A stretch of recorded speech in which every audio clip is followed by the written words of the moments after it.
If you are pregnant or you've recently had a baby, this podcast is for you. I am your host, Kath Bequee, a physiotherapist working in women's health and mum of 3. Join me each week as we dive into all things pregnancy care, childbirth and postnatal recovery, helping you have a wonderful pregnancy and afterbirth experience. And don't forget to hit subscribe so you don't miss any episodes.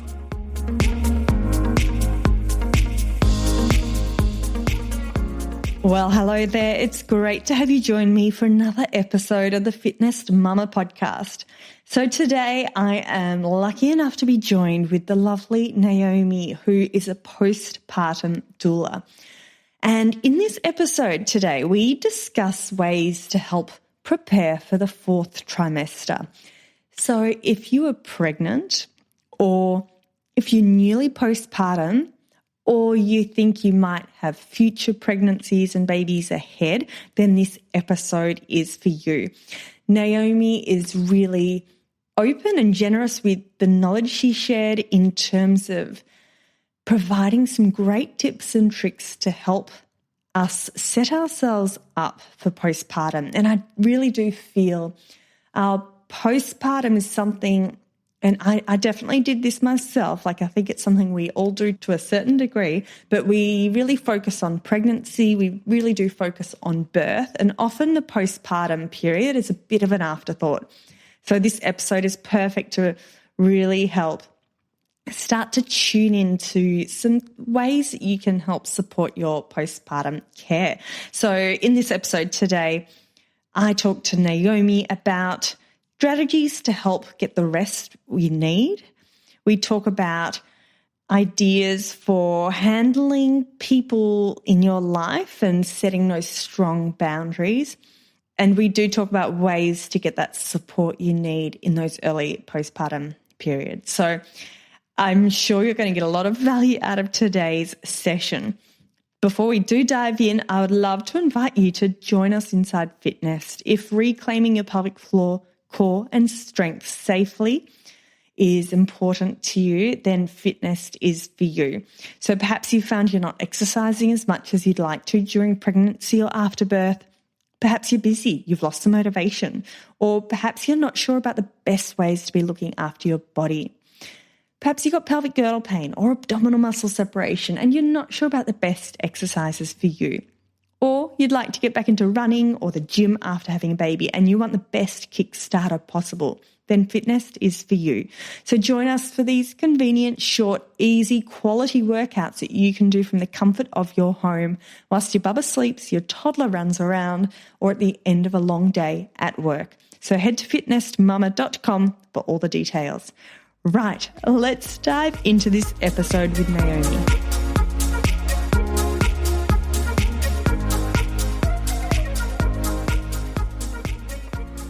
Naomi, thank you so much for joining me today on the Fitness Mama podcast. It is great to have you. So for everyone listening, this is the lovely Naomi Chrysolakis, who you might know as Cocoon by Naomi. So Naomi, could you please give us a little quick rundown who you are or what do you do? What is a postpartum doula? Sure. Thanks for having me, Kath. What do I do? Who am I? These are big questions. I'm a postpartum doula and a mum of 2, and I live on Darawal country in New South Wales, near Wollongong. I'm a postpartum doula, as I said, and that is someone who looks after women and families after they have their babies. So often I say I'm a doula and people go, oh, great, you do births. No, I actually do after birth. So I often am working with women during pregnancy, helping them plan and prepare for the postpartum that they are hoping to get. But I really come into full swing with my support after the baby is born and when families really need help adjusting to the new dynamic. They need practical support, they need emotional support, and that's what I do. So I have a range of services that I offer, but at the heart of it is basically supporting people through nourishing food, through helping them shift into the mindset that they need for postpartum as they go through matrescence, helping them with sibling dynamics, with boundaries with in-laws, with all of the stuff that happens in postpartum that really, hopefully they come out of the first 3 months, the fourth trimester, feeling like they have been well rested as much as you can with a newborn, that they've been supported, that they've been really nourished in terms of their nutrition and their postpartum nutrition, and they're healing really well. That's basically what I do. Basically, but it's so, in a nutshell, but it's so exciting to chat because, like, if you're pregnant, don't tune out, because I feel that what we're talking about today, it is hard to get your head around when you're pregnant. Like I found this, and it's not until you're in the thick of it that you're like, oh, I understand why this is so important now. Maybe that's just me, but that, like, you hear... no, that's most people. Yeah, and that was me too. That's right. You hear about the fourth trimester vaguely in pregnancy, but the focus for me was definitely on the birth, and I can totally understand that in the pregnancy. So if you are pregnant, stay tuned because it's exciting to chat, Naomi. So you've just dived into a lot of stuff there. Let's dissect what you've just talked about.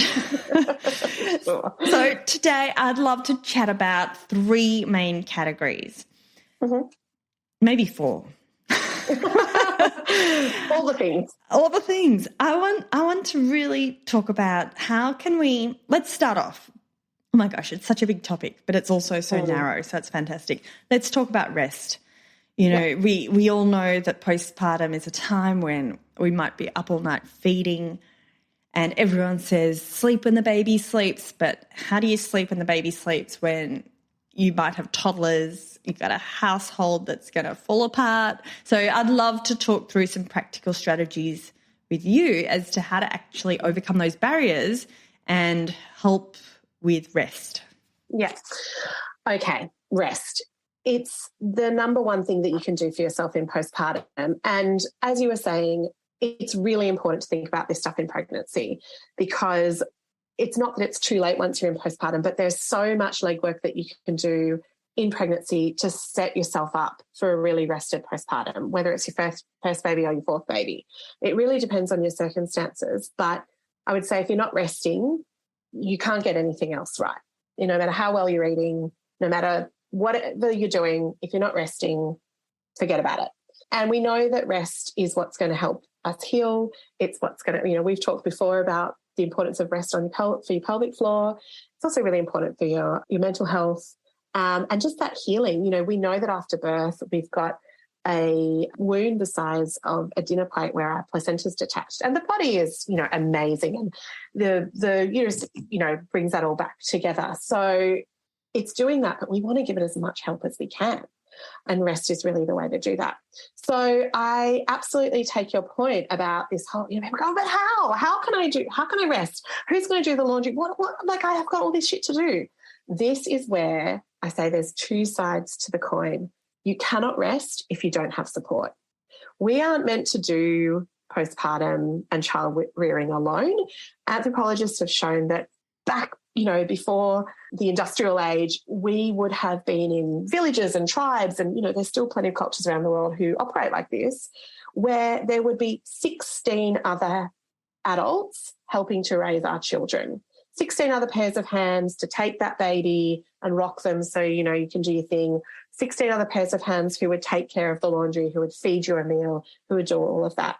So it's really important to recreate that village, and it's not going to look like it would have looked like for our great-great-great-grandmothers, but we can actually make it happen if we are willing to ask for help, if we are willing to invest some energy, possibly some money, depending on your circumstances. Sometimes you might need to pay for some of that village. That's okay. So it's thinking about, like I often say to my clients, I'm coming in to take the things off your to-do list that are stopping you from resting. I'm coming in to do the laundry, I always come in and fill people's fridges with food that I've made, and so that they've got food for the week, so they don't have to cook. I do their laundry. I'm often walking a dog. I'm playing with a toddler. Now I do that. I'm paid to do that. But this is not rocket science. This is not something that friends, family, neighbours can't do. But it has to come from you. And that is where it gets really tricky, because we are living in a culture where we are conditioned from birth, basically, to be independent, cope, don't ask for help. You know, that's a sign of weakness. Don't be vulnerable. Get on with stuff. Don't be a burden. It's not, that is all going to fall apart in postpartum. If you try and go it alone, you're going to have a shit show. That's just some really raw, honest truth telling there. So you need to get the meal train happening, which is like a roster for people. There's a website called mealtrain.com where you can set up or ask a friend to set it up for you if you feel awkward asking people to do it. Ask a friend, please set up a meal train for me. Go on mealtrain.com, set up a calendar, send out an email. All of those friends, families, co-workers, neighbours, anyone who's like, let me know if there's anything I can do. This is what they can do. They can sign up for a day where they bring you a meal and they drop it on the doorstep. It's not about visitors. It's definitely not about entertaining or hosting anyone, because that is not a postpartum vibe. And that's a really good place to start. If you can find people who can bring you meals, that's a big thing off the list. If you have a mother-in-law who maybe isn't great with like emotional support but is great at doing laundry, great. Let's harness that and get her on the laundry, or outsource it. You know, get one of those pickup services for your laundry. There are so many ways that you can get that support and take those things off your to-do list. There are people who can come and play with toddlers. There are neighbours, you know, friends with other kids who can take your toddler out to the park.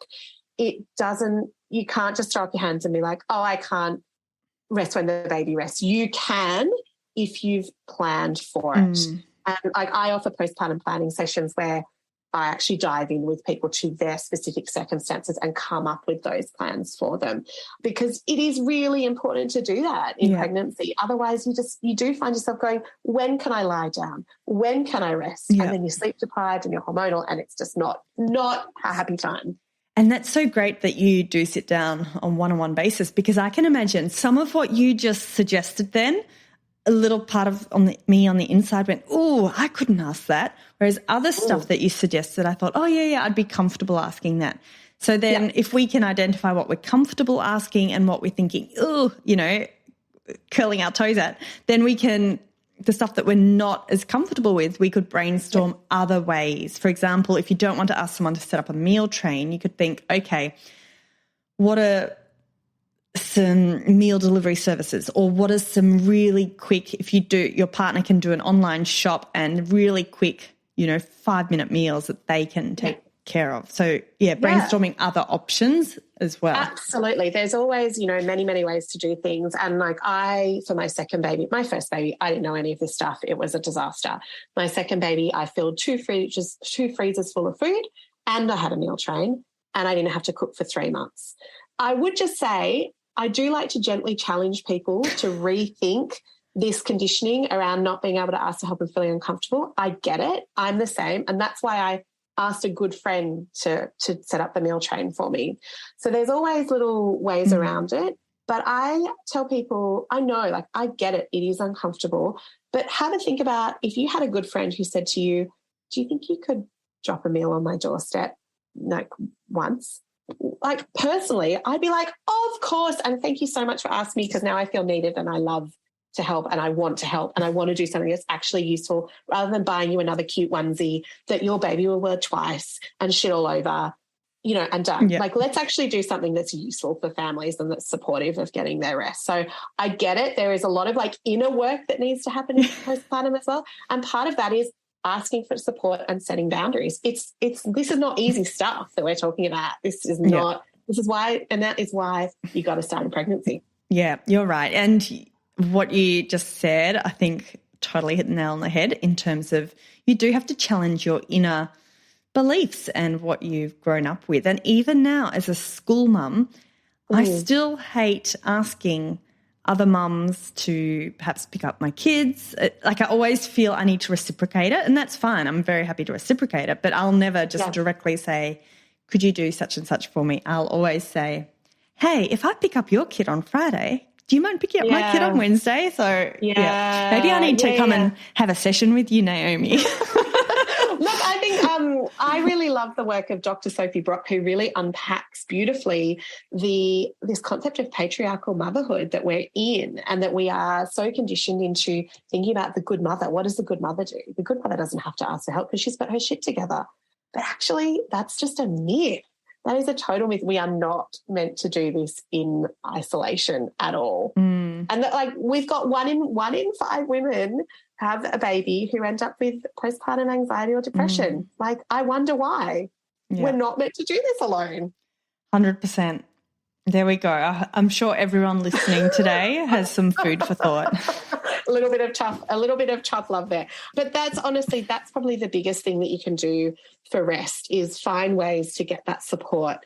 And of course, there is a lot of stuff that you can do ahead of time. Like I said, filling your freezer with nourishing postpartum food is a huge one. If you don't have to think about what you're cooking for that night, that takes a big mental load off your mind.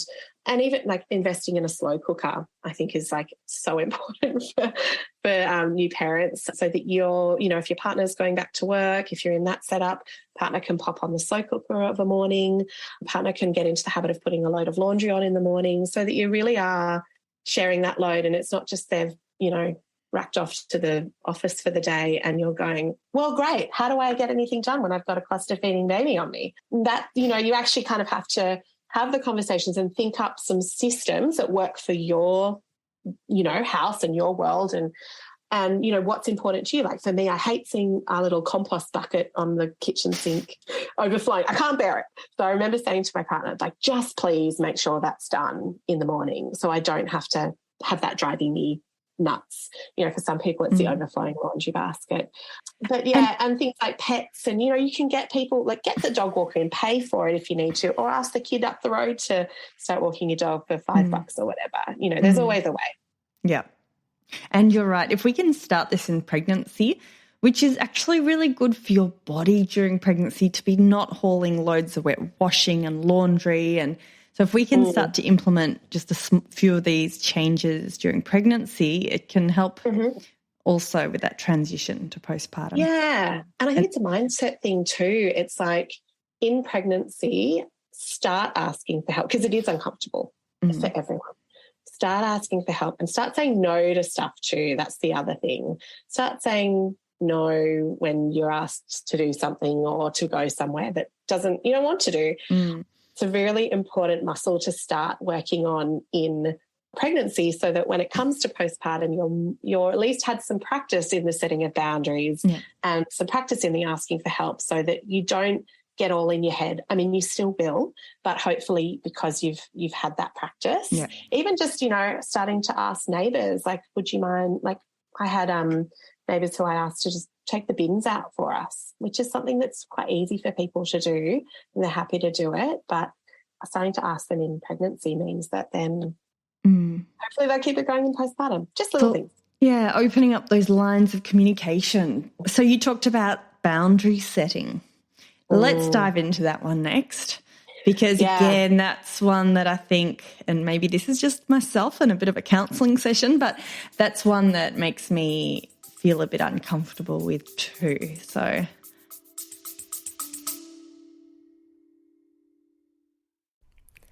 this episode is brought to you by Baby Bee, Australian-owned and designed prams combining quality, safety and style. Not only does Baby Bee let you try their prams at home with free returns for 9 months, yes, that's 9 months, they also offer an industry-leading 3-year warranty for total peace of mind. With thousands of 5-star reviews, around-the-clock customer care, and up to $300 of free accessories with every pram, what are you waiting for?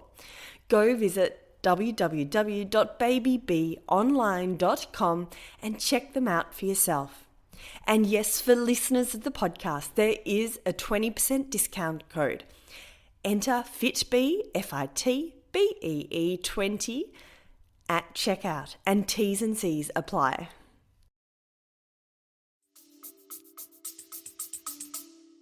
Mate, me too. Boundaries are really hard for most people. And I think, asking for support and setting healthy boundaries is like two sides of the same coin. Mm. It's really hard. And I still struggle with this. I'm not coming from a place of I've got it all right and this is how you do it. I struggle big time as well because I am a recovering people pleaser, recovering nice girl.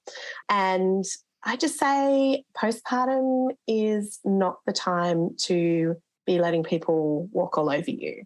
So have a little think. I mean, the biggest thing I think in terms of boundaries is who do you want showing up in your, not to get too woo-woo, but really sacred postpartum time. It is a very special moment and it's over in, a heartbeat. So who do you want in that space? Do you want hordes of family coming and sitting for hours and hours and expecting you to make sandwiches and tea for them? Do you want, your aunt who triggers the hell out of you coming and telling you you should be doing things differently with your baby? No. You need to have a think about who feels supportive to you, who listens without fixing. Who are those people? And a good rule of thumb is like, who are you comfortable with being topless in front of? Because chances are, if you're breastfeeding, you're going to be topless a lot of the time. And if you're doing postpartum right for the first few weeks, you should be spending a hell of a lot of time in bed or like lying prone. So, who are you comfortable doing that around? That's a pretty good litmus test. Question for you, Naomi. You've just talked about getting that village around you and, 16 other adults in the tribe sort of thing. But now we're talking about limiting people. Yeah. It's a really fine balance, right? Because some of these people that you might be limiting might have actually not been expecting sandwiches and tea. They might have actually been wanting to help. So how? And that's where you have to use your discernment, and you also have to set expectations in pregnancy. So, for example, I help clients often with like drafting an email in pregnancy, a group email that goes out, setting the expectations out, saying things like, we're so excited for you to meet, we're so excited to meet the baby. We're so excited to introduce the baby to our community. We have decided that while we settle into life with the newborn, we won't be having visitors outside our immediate family for the first 2 weeks or whatever it is that they decide. We'll let you know when we're ready, and we won't be really in the mood we probably, in our sleep deprived state, won't be really in the mood for hosting, but we would be so grateful if you come at a mealtime, if you bring some food along with you, that would be amazing. If you fancy helping out while you're here, as you know, life is tricky with a newborn, we would love it if you could X, Y, Z, like put on a load of laundry, do the dishes that are in the sink, whatever it is, like take the dog to the grass verge, whatever. So it's actually setting up the expectation that you're not there to just hold a baby, you're there to support the family. So you want people in your space who are going to be willing to do that, and you don't want the people in your space who are going to sit there for 4 hours and just hold the baby while you're sore and bleeding and feeling awkward about feeding and all of those things. So you have to use your own discernment in who those people are, but you also need to set up the expectation with clear communication. There's no point in just wishing that these things will happen and hoping that people will turn up for you in the way that you need. You need to know how you need to be shown up for, which is part of what we're talking about today. And B, you need to tell them in like a, non-demanding, but like this is what would be actually really helpful, because people genuinely want to help, want to be there for you, want to support you. But our culture has forgotten how to support postpartum families. They think that rocking up with a lasagna and holding the baby for 4 hours is the thing to be done. That's just not the best thing to do. And I think if you can kind of clearly communicate with people, most people are really happy to step up and do that. And you just have to this is the inner work of going, well, who is it? Who is that person for me who is a great listener? Great, I want them in my space. Who is it that is maybe a tricky personality but is really like great at like helping out with doing some cooking? Well, great, I'll have them in my space, but I will specifically ask them. I will harness the good things and I will set a boundary for the bad stuff. So if it, for example, partners can play a really important role here of not allowing visitors to stay for longer than 45 minutes an hour. Like that should be tops that visitors are staying. And I'm not first 2 weeks, I think visitors should be absolutely minimal, and meals dropped on the doorstep are the most appropriate form of support. Unless you've got someone who is that person who you are happy to be topless in front of and is a great listener, and you know, are happy to cry in front of, and you're really in that incredibly raw, tender first few weeks, those are the only people in your space. Other people, I know that it's like this feeling of, well, I'm obliged to let my, you know, father-in-law meet the baby. Yes, that's fine. But can you just have a short visit? Can they also, you know, just help out with something while they're there? There's Dr. Oscar Serelak, who wrote The Postnatal Depletion Cure. His motto, which I think is fantastic, is no visitors, only staff. So we've got to flip this idea of, oh, we're hosting visitors. Like, I was up making tea for people with my first baby, doing laundry while they held my baby.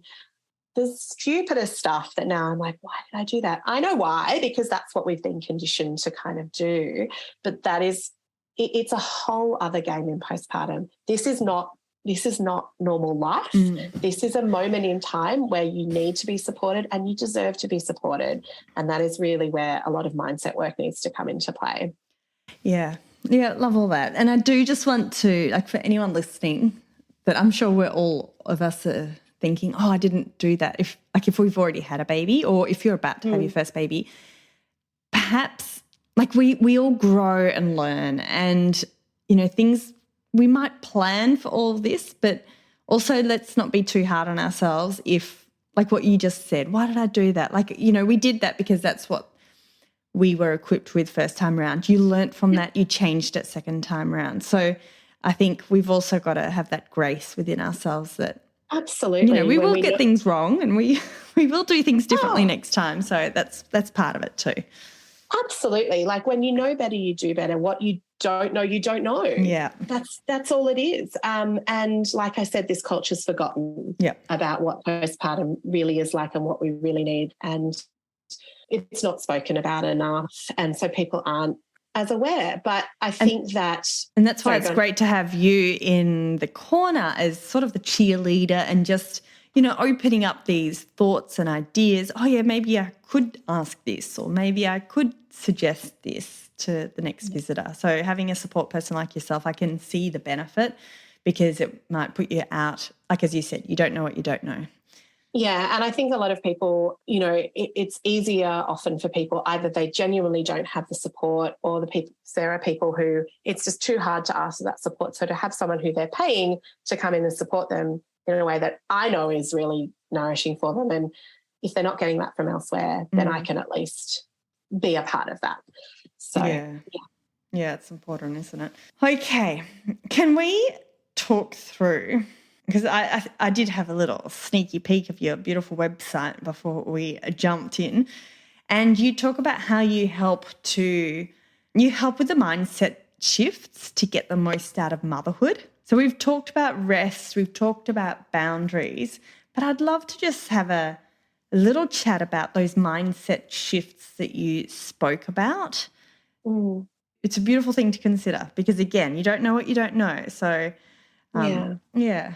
And I think, you know, there's a lot of commonalities in the motherhood experience, but everyone's very different. So I'm going to speak in really general terms, but maybe some of it doesn't resonate, some of it does.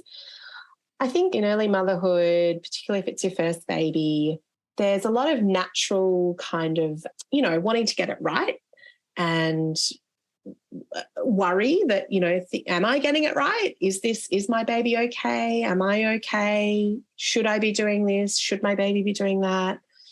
Which I think can quite easily tip over into anxiety and suck out the joy of mothering if we let it. So I think there's a normal level, and I think everyone goes through that. And then there's, if we get too sucked into the noise, particularly around baby sleep, around feeding, around routines, around all these things, if we get too sucked in and start going, oh, should I be doing this? But I read there's this way. How do I do? But then they said this. It takes away from learning about our intuition And I say learning about our intuition because I think it's quite hard to tap into first thing. It's a huge, massive transition and huge learning curve. And to go, well, just trust your intuition, I think is hard because you don't really know what your intuition is. But the more you're hearing from outside, the less you're able to tune into what feels right for you and what's working for you and your baby. And that's very individual. Yeah. And Naomi, I feel like you're talking to me 9 years ago with my first. Like I feel same. I mean, I was exactly the same. Like, how do you know? That was me. That was me. Yeah. I had a really unsettled baby. I love a routine. I loved pre-baby. I was like, right, I study hard. I put in the hard yards. I put in the hours and I get shit done. Well, my little firecracker of a baby decided to come along and teach me, no, Mama, that's not how things work anymore. Yeah. And inviting me into this whole new phase of personal growth, really, to learn that I'm not in control. She's in control. And I learned that the hard way by, A, having postnatal anxiety, B, just desperately searching for answers that why my baby wouldn't sleep for more than 45 minutes on me, why she wanted to co-sleep, but oh my God, that's dangerous. No, can't do that. Why she was breastfeeding for an hour when she's not meant to breastfeed. She didn't do any of the things that I thought she should do. A friend told me at the time, shoulds are a red flag, and I really, truly believe that. So, I eventually found my way, and I believe that everyone will as well. That's right. And that's part of the learning process because I remember, we all start motherhood most of us start motherhood not having any idea.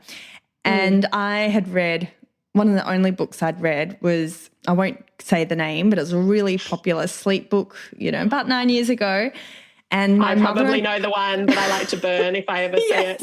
And my mother-in-law said to me, anyone with that book, the best thing they can do is take it to the backyard and bury it as deep as possible. But I remember being really, like, this book to me was my lifeline, right? Yeah. Like I felt if I didn't have that book, I knew it was making me anxious. But I was like, if I don't have this book, what do I don't know what to do. So I need this book, even though everyone's telling me this book is terrible. But I think this book's brilliant because it's my lifeline. So, yeah. Yeah, it's tricky, and I know what you're talking about, and there's sadly it's not the only kind of program, book, whatever out there that encourages people to be really rigid. I would say if you're ever being told by anyone, maternal child health nurse, midwife, book, influencer, whatever, to do things this way and this is how, and this is the time and this is the rigid thing and you should be doing this and the baby should be doing, this is the routine, or you should always swaddle your baby, or you should. No, because babies are not robots. The actual gift of motherhood, if you don't already have it, is learning how to be flexible, because not only are babies all different, but they all change on such a rapid rate.